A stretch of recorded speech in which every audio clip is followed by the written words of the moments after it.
This is London Real. I am Brian Rose. Joining me today is Roger Brooks, recent graduate of our Broadcast Yourself course. Welcome to London. Thank you, Brian. Thank you. Roger, tell people about you. Where are you from? What do you do? I am from Binghamton, New York, which is upstate New York, about 2.5 hours from New York City, born and raised. And it's a great community. It represents real town America. We have great diversity there, and for me and the new show, American Real, it's just a great setting for guests to come in and tell their stories. So I started American Real about 3 months ago, and on episode 14, and just graduated through the course, Broadcast Yourself, and it's been an amazing journey. And last night, you spent 4 hours in my chair here interviewing me for my fourth annual kind of London Real State of the Union address. What was it like to be in my chair and hosting London Real in its 6-year anniversary? Yeah, it was surreal. But I also feel in many ways that I have been preparing for this and for that moment my entire life. Everything I've done has led up to this. And you made some references yesterday to when you were young, you had the video camera, you were the producer, you were the director, even as a young kid. And I did the same. My dad bought an old VHS recorder, and I was hooked. I remember editing and splicing the videotape with an X-Acto knife, and putting together kung fu theater movies and cooking movies that I would do for different classes in school. So it's been in my blood. My path took a different course over the course of my career, more in customer loyalty. But I also feel that has prepared me for today. Interesting. That's an interesting concept, I must say. In the early days of London Real, we interviewed a pickup artist. And it was our hugest episode at the time. It was controversial. Some people liked him, some people didn't. But he took us out to Oxford Street, and we walked around and did this thing called Day Game in London, where you walk up to girls on the street and ask them out.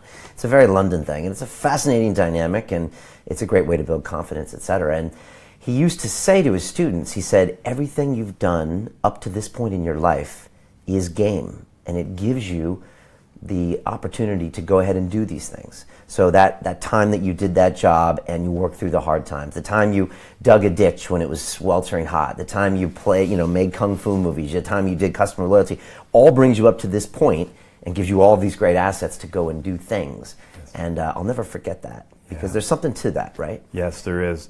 And the other thing that's interesting is I'm a writer. So I've written 3 books now. I've written a couple of coffee table books focusing on people and their stories. I've written a business book on customer loyalty called The Power of Loyalty. And the last 6 years I've been working on a novel, which was very challenging. But again, it's all about story. I love story. Our lives are story. We, engage through story. So now that I am doing American Real, I am able to help tell other people's stories. And there's an art to that, right? When we're sitting in these chairs, looking at each other, how does that flow? How do we get that story out of the guest? So I'm just really excited to be able to do this good work, because it needs to be done. Yeah, amen to that. Well, you're here in town for graduation for the Broadcast Yourself course, but tell me about American Real. It sounds like a lot like London Real. How did that happen as far as the name, the inspiration, and everything? Yes, no coincidence whatsoever. About a year ago, a bunch of guys got together, about 8 of us, in a room. And my friend Anthony Brunelli and his brother John, they're both artists. Anthony's a world-renowned photorealist, and John runs their gallery. So they're very big in the art world. They got together, a bunch of friends, and Tony said, we need to have Roger there as well. So we sat around a table, and we talked about content. How could we put positive content out to the universe? How could we do that? So several ideas were thrown out. We could do documentaries. We could do a podcast. We could have classes and seminars. And all these were really good ideas, but I had been watching your show at that point for a little bit over a year. So when they said podcast, I said, I think I could do that. I want to do that. So we had a couple of more meetings, but people pretty much did their own thing. I started getting to work right away. So on the weekends and at nights, I would teeter around, figure out what I could do to build a show. And over the course of a year, I built American Real. Now, that wasn't the name at the time. We didn't have a name. As I was getting ready to prepare for my first episode, which was of Anthony Brunelli, I came home one day, and in my inbox was an email from you, because I'm on your mailing list, how to be a podcaster. So I saw that, and I don't think it was a coincidence. I saw that the timing was perfect. I looked into it, and I signed up right away. So it was just amazing how it all came together. Now, as far as the name is concerned, another shot in the dark. I sent an email to your general email box, and I received a response right away. I asked, what do I need to do to get the rights for the Real brand? And Julian responded, and he said, you don't have to do anything. You could launch whatever you want with the Real brand. So I said, wow, these guys are the real deal. I took the class, and as you know, it was just amazing as far as how much I learned in such a short period of time.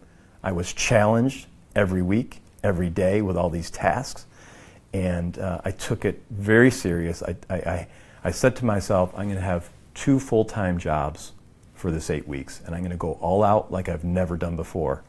And I did. I slept little, I ate little, and I worked as hard as I wanted, but it wasn't work. It was magic. And I thank you for that, because I wouldn't be sitting here without that class. Well, it was a huge pleasure for me. You were in my group as well, and I still remember our first video call.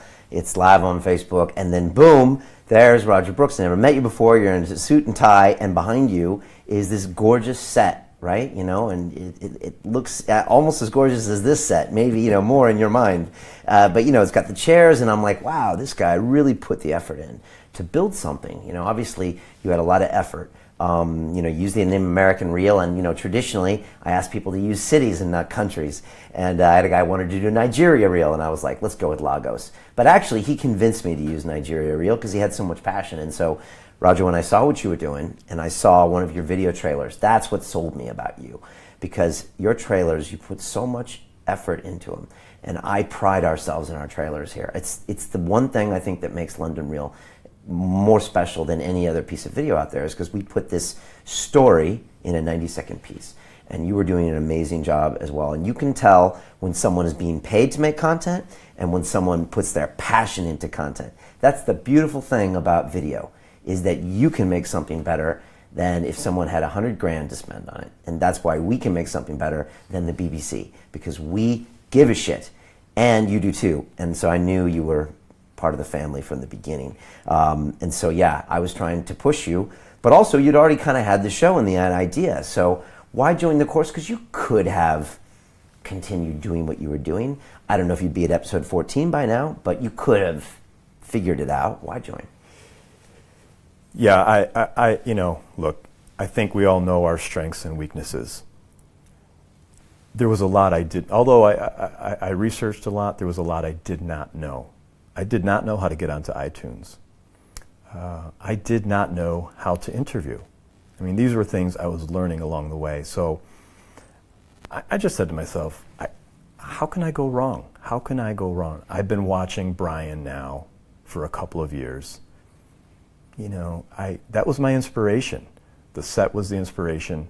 And I just knew that there were things I needed to learn.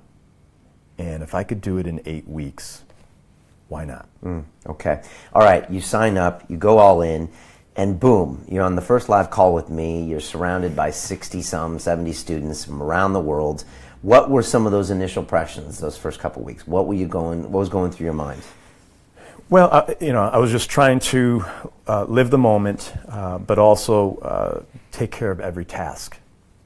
So what was going through my mind is just to stay the course, to stay on top of it, not to get behind, to learn, as I went each and every week, which I did, and once you start to see progress, to me it's motivating and makes you want to work harder to get to the next piece. And at the same time, now you're pushing us to record episodes. So I had guests in, and I'm learning the technology, and I'm learning the video. I'm doing audio and video. And of course, we had many challenges and lots of resistance. But I don't know, you just persevere, because when you have a passion for something, you find a way to get it done. So it was just, incredible. Toughest moment of the whole course, and also kind of biggest breakthrough moment for you? I would say toughest moment was getting up on iTunes. I had a lot of challenges, and once you figure it out, it's easy. But it's that, and I like how you give us enough information, but you also make us learn it on our own, which is a good balance. So I was struggling with that part of it, but once I got it up and running, it became fun. Okay. And biggest breakthrough, or something where you just kind of had a new way of looking at it or thinking about broadcasting, interviewing, anything? Yeah, I think the biggest breakthrough was actually sitting down with guests. I would say after episode 3. And the guests, a couple of guests came up to me after saying, "Thank you for that interview. This was the best interview of my life." I had a gentleman on, Al Downing. He's in his 70s, played for the New York Yankees, the Los Angeles Dodgers. He played with Yogi Berra, Whitey Ford. I'm sitting across from this gentleman. That's amazing. And he was a broadcaster. He broadcast for the Dodgers for years. He came up to me and said, "That was the best interview I've ever had. Thank you." So that was a breakthrough. That's when I knew, okay, I'm on the right track. I need to keep doing this. I need to tell people stories. That's a high compliment. And I think you do need to keep doing this for sure. Thank you. Talk to me about your classmates. What was it like with all of these people that you never met, like literally around the world? I mean, people, Lizzie's up at 4 a.m. in Australia. She made every single call. You got Londoners, you got Swiss people. Like, what's that like? Yeah, it's hard to explain. So how can you build a virtual family and try to fit in? It was amazing. The first live call, and I saw all these people. It was so inspiring to think, okay, there's people around the world that want to do exactly the same thing as me. And we're going to be learning this together. We're in this together. And then you're in your Facebook, group, and you're in your private messaging chat, and we're chatting with you and Julian and everyone else from the team. It's so interactive. You just feel like, okay, I'm not in this alone. We're here to support each other. And then I think naturally what happens is you build your friendships with those folks within your group that you have, likeness with. And it's just incredible. And it's incredible to watch the others grow. It's incredible to watch their vlogs and see how every week they're getting better at what they do. And it's just inspiring. And again, you're not in it alone. You're in it as a team, and I love that team effort.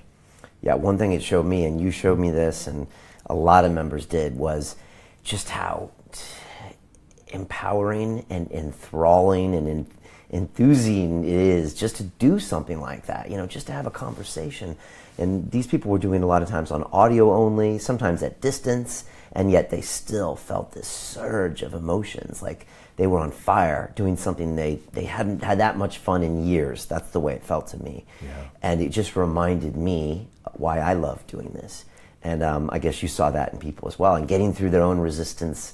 At first, people have tech issues like you do, and then by the end, they're pushed through that. And now they're just like, how many more can I do? Where can I take this? Yeah.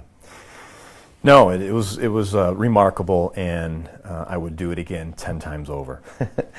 Talk to me about the future of American Reel. What does it look like a year from now, and I'm going to push you a little further. What does it look like 5 years from now? Great question.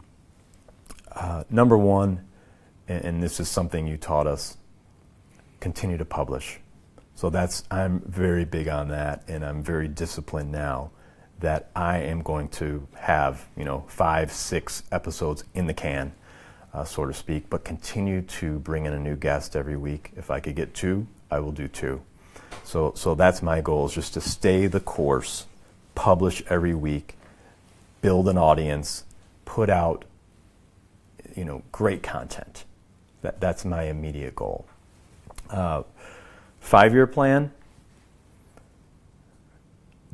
doing this full time, taking it very serious, taking it to the next level, and being able to bring in top quality guests that can share their story and motivate the listener, motivate the world. That's my mission, is to continue to enlighten people in a positive way. Talk to me about some of the feedback you've gotten from your friends, from your family, from the community. What are they telling you about American Real? It's hard to explain. I had a lot of resistance putting this out there.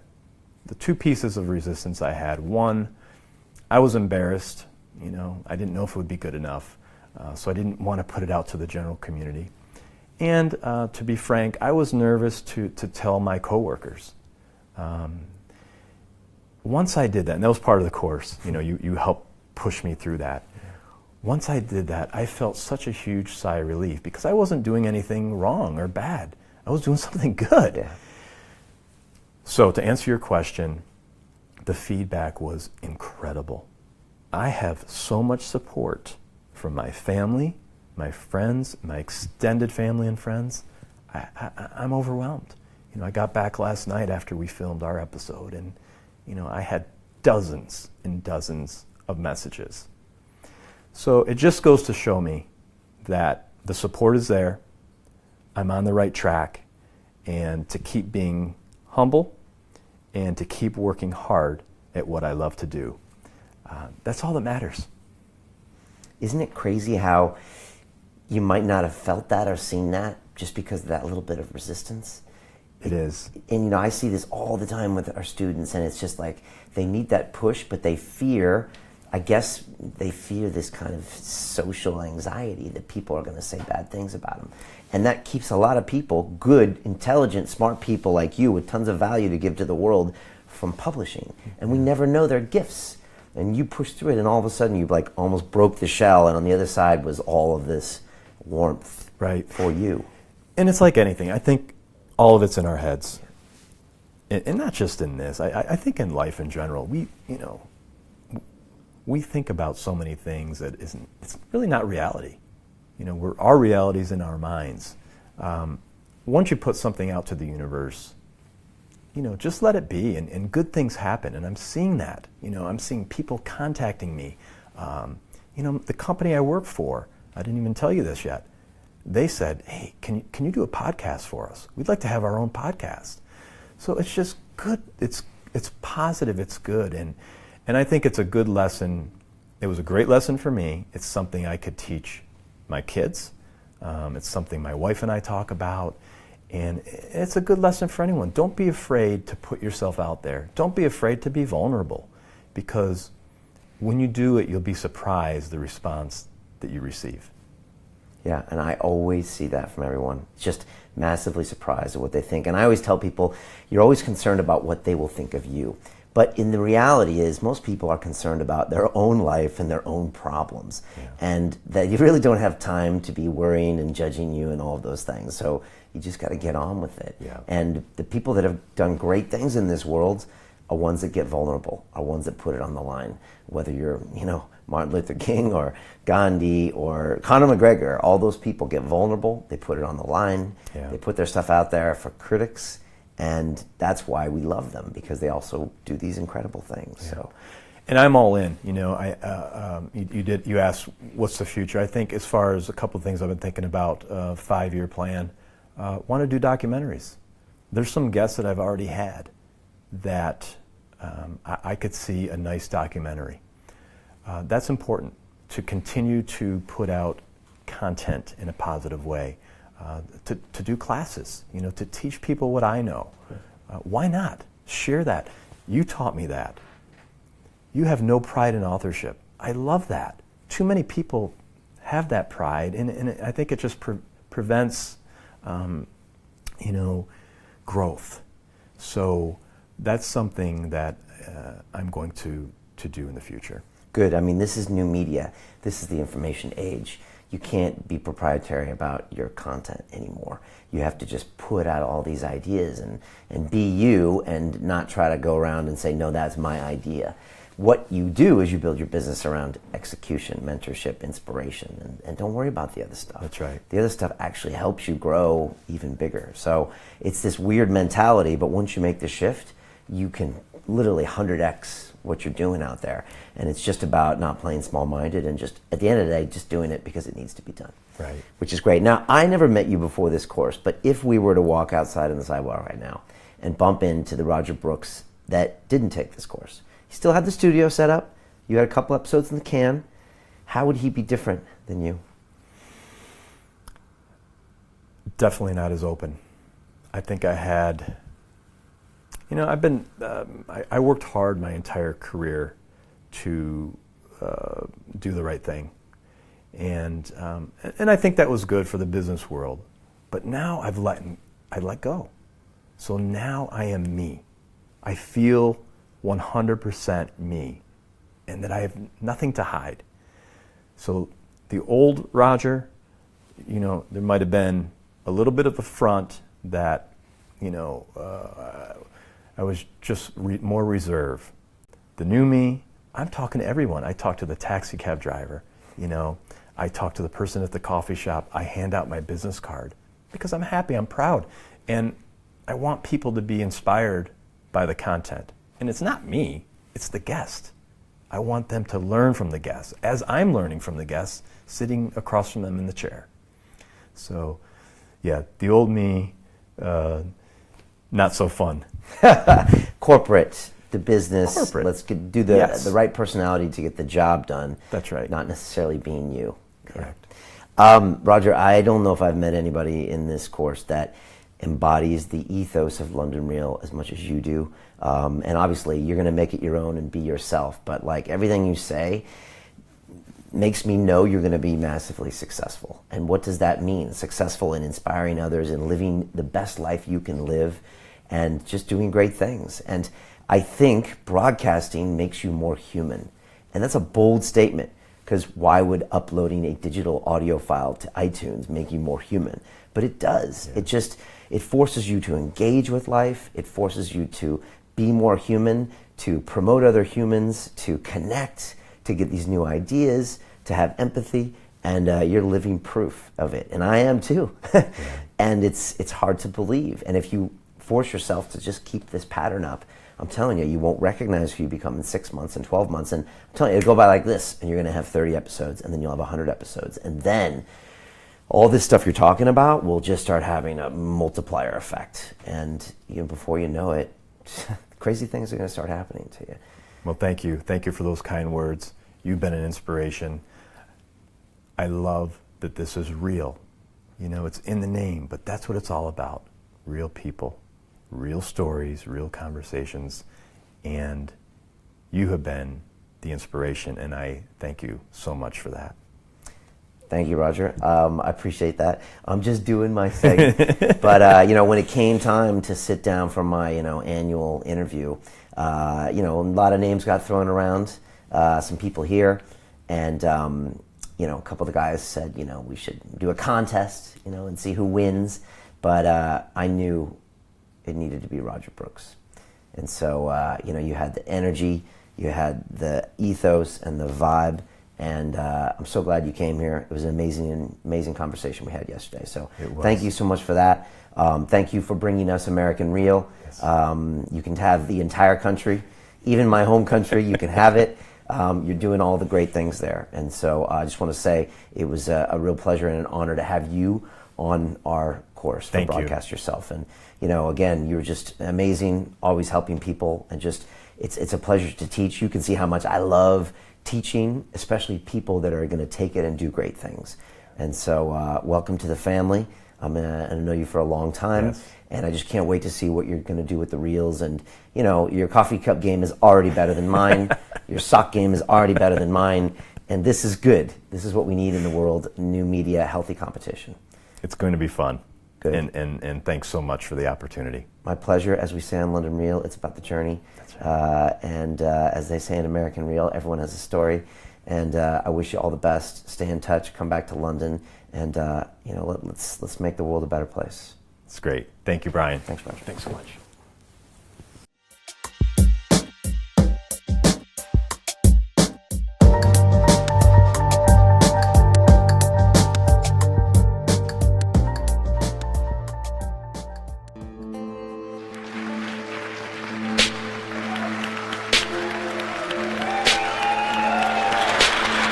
The critics who always speak behind my back, maybe I want to hear them remind me, he's back, the great pretender.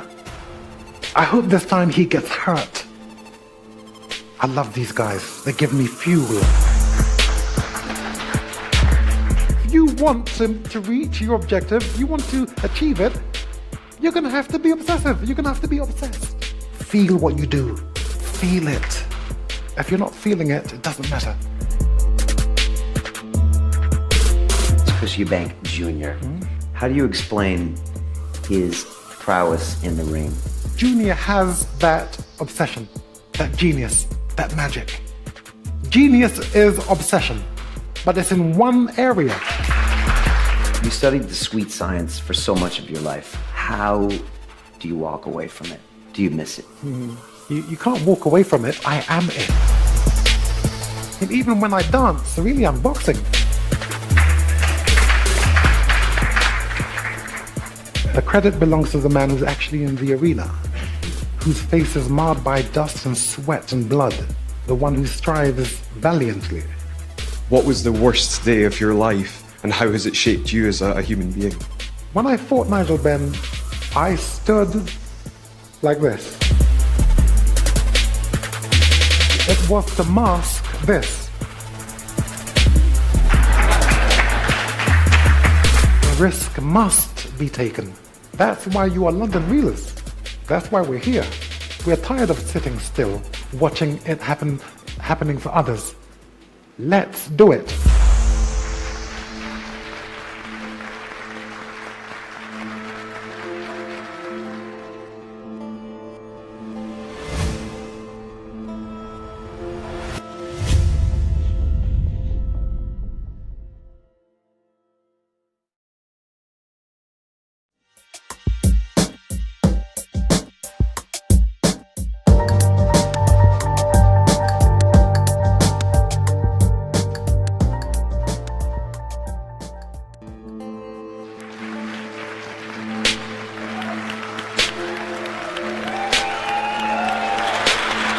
The critics who always speak behind my back, maybe I want to hear them remind me, he's back, the great pretender.